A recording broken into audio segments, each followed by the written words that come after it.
Hello guys, welcome to முஸ்லீம் மாமி வீட்டு சமையல். இந்த வீடியோவில் நம்ம என்ன பார்க்க போகிறோன்னு பார்த்தீங்கன்னா, சூடான சுவையான எக் நூடுல்ஸ் எப்படி சொல்லலான்னு சொல்லிட்டு பார்க்கலாம்.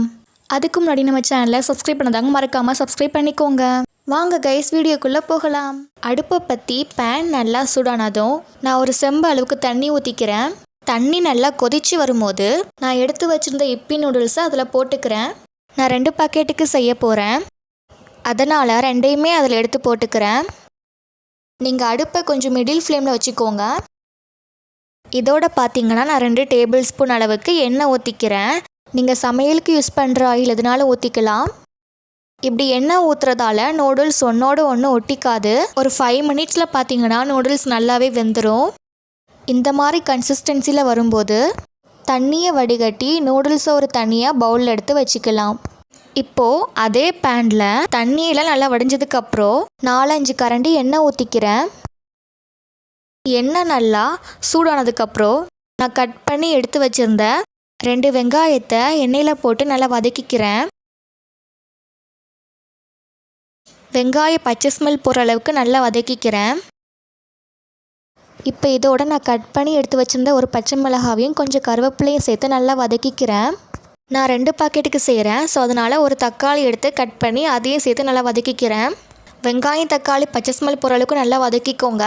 இப்போ இதோட 1/2 டீஸ்பூன் அளவுக்கு இஞ்சி பூண்டு பேஸ்ட் சேர்த்துக்கிறேன். இப்போ எல்லாத்தையும் நல்லா வதக்கி விட்டுக்கிறேன். இஞ்சி பூண்டு பச்சை ஸ்மெல் போகிற அளவுக்கு எல்லாத்தையும் நல்லா வதக்கிக்கோங்க. இப்போ இதோட நான் தேவையான அளவுக்கு உப்பு சேர்த்துக்கிறேன்.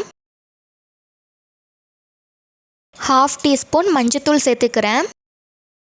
இப்போ எல்லாத்தையும் நல்லா மிக்ஸ் பண்ணி விட்டுக்கோங்க. இப்போ இதோட நான் ஒரு முட்டை சேர்த்துக்கிறேன்.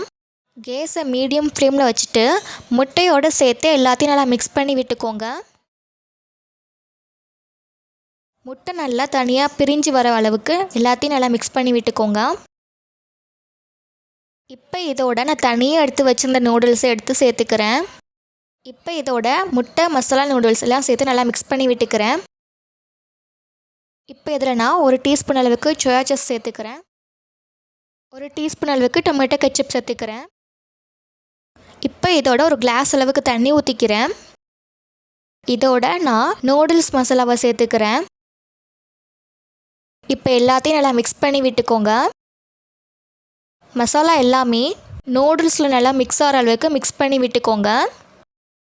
இப்போது பார்த்தீங்கன்னா சூடான சுவையான எக் நூடுல்ஸ் ரெடி ஆயிடுச்சு கைஸ். நாங்கள் சாப்பிட்டு பார்த்தோம் கைஸ், டேஸ்ட்டு சூப்பராக இருந்துச்சு. நீங்களும் ட்ரை பண்ணி பார்த்துட்டு எப்படி இருக்குன்னு சொல்லிட்டு கமெண்ட் பண்ணுங்கள். நாங்கள் போடுற வீடியோஸ் எல்லாமே உங்களுக்கு வேணும் அப்படின்னா நம்ம சேனல் மறக்காமல் சப்ஸ்கிரைப் பண்ணிக்கோங்க.